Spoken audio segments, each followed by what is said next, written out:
Hey guys, what's going on? Welcome to another episode of the SlabStox Puck Drop.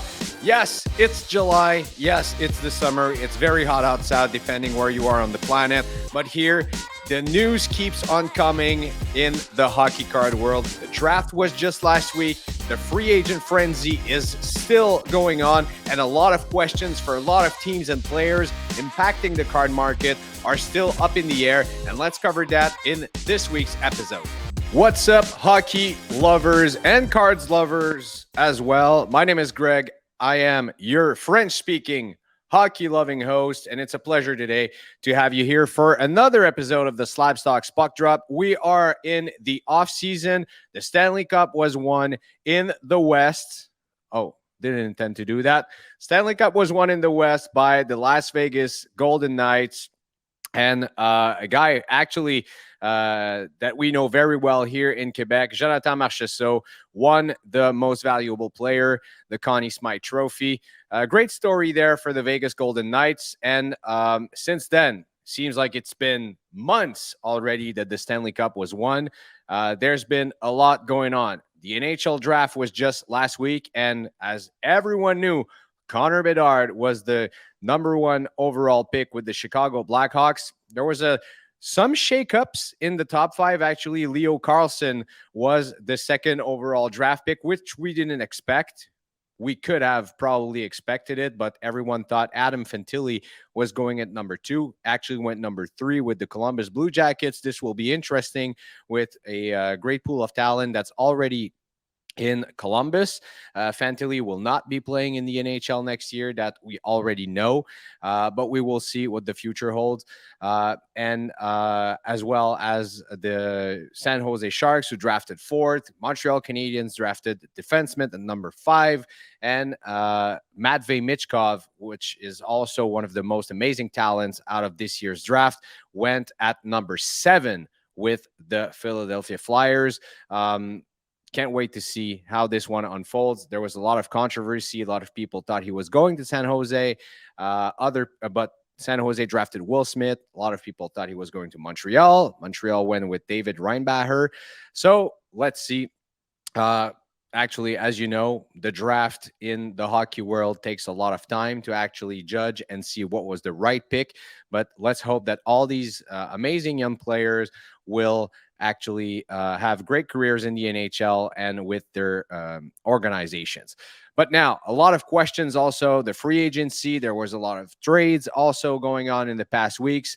And we have a lot of question marks still going on to the season. So, it's not specific to actually any organization, but there are a few question marks that I had going on to next season. And if we translate it to the card market, that would probably be interesting to actually take some guesses. And that's what we're going to do today. Let's start with the Calgary Flames. The Calgary Flames had major changes in the organization, a new general manager, a new head coach. They traded Tyler Toffoli for Yegor Sharangovich to the New Jersey Devils. Yegor Sharangovich, that was doing well, progressing in the Devils organization, but with the top 6 that they have, and even the top 9 they have on the offense, why not trying and shine in the Calgary Flames organization that are looking for great young players? Sharangovich will actually have a great place there. Either he plays with Jonathan Huberdeau or Nazem Kadri. And speaking of Jonathan Huberdeau, well, there he is. Let's talk about this guy. This guy scored over 100 points with the Florida Panthers, was traded to the Calgary Flames against a certain guy named Matthew Tkachuk that's been doing pretty well this past season. And Huberdeau's stats were not that shiny in a tough season for the whole Calgary Flames organization. And his card market also reflected that in the past year, down 56%, but bounced back in the past 3 months. Actually, probably a lot of collectors saw the opportunity there to invest in Jonathan Huberdeau in the last sales that we see from his YG PSA 10 from 2013 already. You've seen sales of $100 on eBay and $113. So for a guy that can actually bounce back this season, that was use to flirt around the 100-point mark in his career. Actually, why not try and invest in a guy that has so much talent, had a down season last season, but can actually bounce back with great talent around him and a new coach also that will bring a breath of fresh air. I spoke with some players in the Calgary Flames organization, and they agree with that. Nothing against the coaching staff that was in place there, but sometimes when you're a player that had a down season, have a new coach can also be a great reason to bounce back. Next up, the Toronto Maple Leafs. A lot of questions in this organization. The first one, we talked about it in the last episode. What are we going to do with Austin Matthews? Austin Matthews went publicly and said that he wanted to sign long-term and win with the Toronto Maple Leafs. Mitch Marner is also signed there. There's the captain, also John Tavares. There's that big four that we can say. And the fourth member of this top four, big four, is William Nylander, that has been doing outstanding in the past seasons. Also has been in the shadow, both in the card market and in the spotlight in Toronto. And the contract negotiations are not doing well at all. He commands his salary with his stats that's been over 10 million a year, and that's not actually the new general manager of the Toronto Maple Leafs, Brad Treliving, cannot give this to William Nylander as of now. And they're probably looking to trade William Nylander. So can he go and be the top forward in another organization? Let's see the last sales of his YGPSA 10. Actually, it's going to be the card I'm going to be using for the whole episode to reflect the market of these different players. So see 135, 100, 120 might be interesting play there. There's so much talent with William Nylander. If he lands in another organization as early as next season, I think we can see definitely a rise in his card market. But your guess is as good as mine. I thought it would be interesting to talk about this player today. And there's so, like I said, right now, the moment we're speaking, the Toronto Maple Leafs are up against the cap for $8 million. Of course, Jake Muzzin is injured, so there's a few million that will go in the long-term injury reserve. But still, there's a lot of players to sign contract extensions that will go against the cap long term. Probably not next season, but there's also a few players that came in, and this man is one of them. Tyler Bertuzzi, who was playing with the Detroit Red Wings, got traded to the Boston Bruins. We thought he was going to stay in Boston for a few years, but now he signed with the Toronto Maple Leafs and going there for only 1 year. But this guy will want to prove that he wants to stay there for a few seasons. So Toronto Maple Leafs going there, also signed Max Domi and a bunch of other players. But Tyler Bertuzzi, for me, has the most offensive potential, and if he delivers in Toronto, you know that this card market could rise very, very fast, as we see that more and more the hockey card market is reacting towards the players' performances. So it might be interesting there. Last sale hit there on July 4th. Happy 4th to all our American friends also and listeners. Was $125 USD. Of course, his Young Guns from 2016. Here we go. So, this episode, the SlabStox Puck Drop episode is powered by SLAB Sharks, the best place to buy and consign hockey cards on eBay. And now, why not go over and take a look at their Thursday night auction for this week?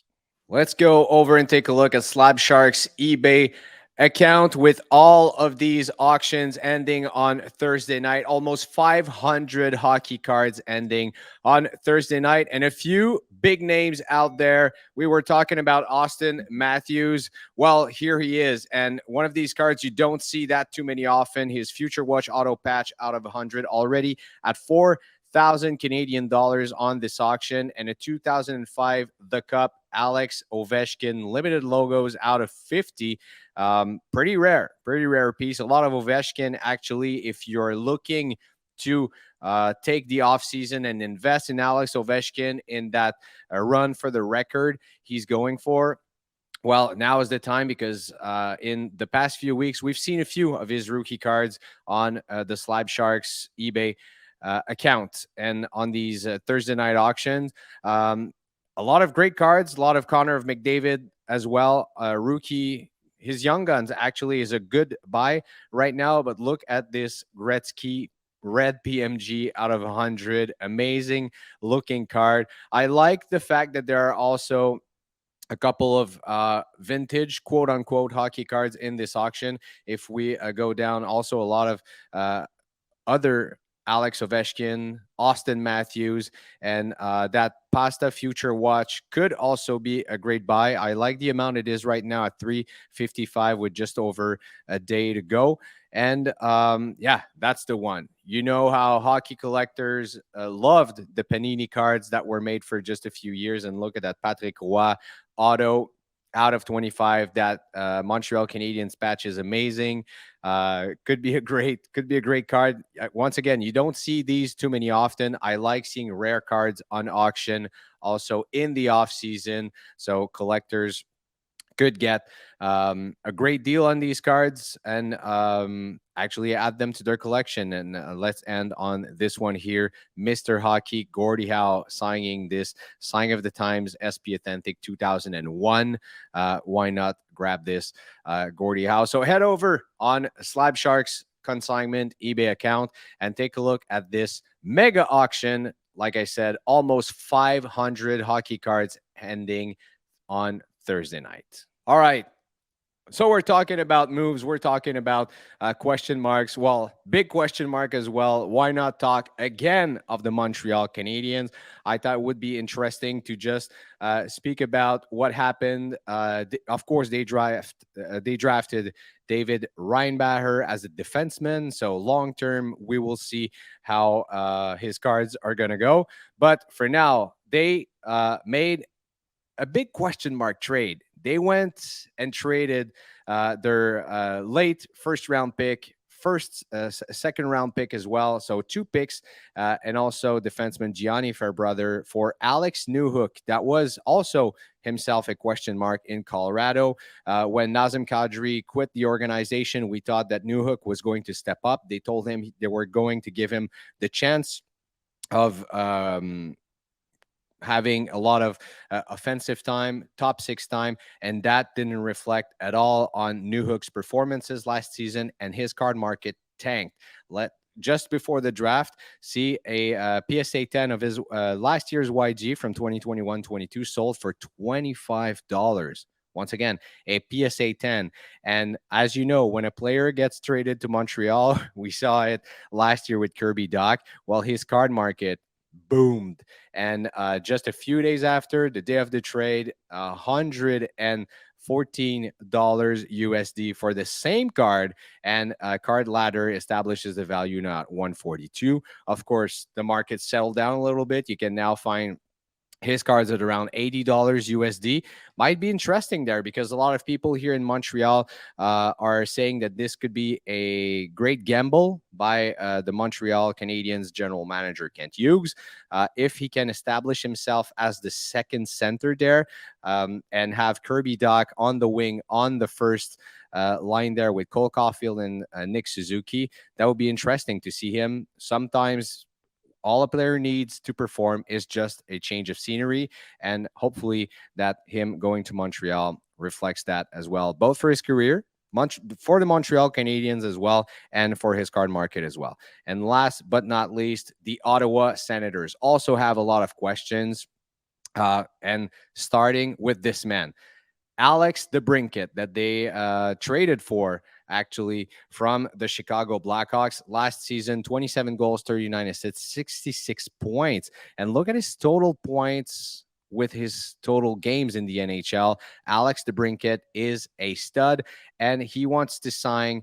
He needs to sign a contract extension. General manager Pierre Dorion is negotiating with DeBrincat, and DeBrincat has made it clear he wants the same salary as Timo Meier, who just signed with the New Jersey Devils for 8 years and $8.8 million.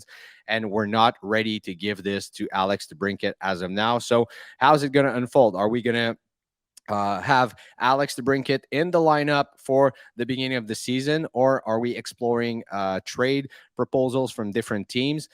There's been rumors linking Alex DeBrincat with the Anaheim Ducks.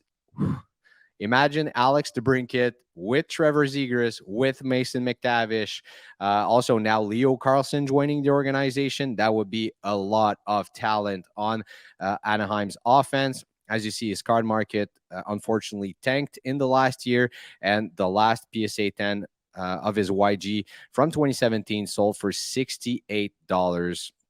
So we will see probably a nice, interesting gamble there to see where DeBrincat is going to play next season or also in the future. Right now, we know that when we think about hobby-wise, the Ottawa Senators, we're talking about, of course, Tim Stützle, Josh Norris, who will be back from a big injury last season, and also Brady Tkachuk, Matthew Tkachuk's brother. And that's it for this week, folks. Thank you for tuning in on SlabStox Puck Drop. I hope you're having a nice summer.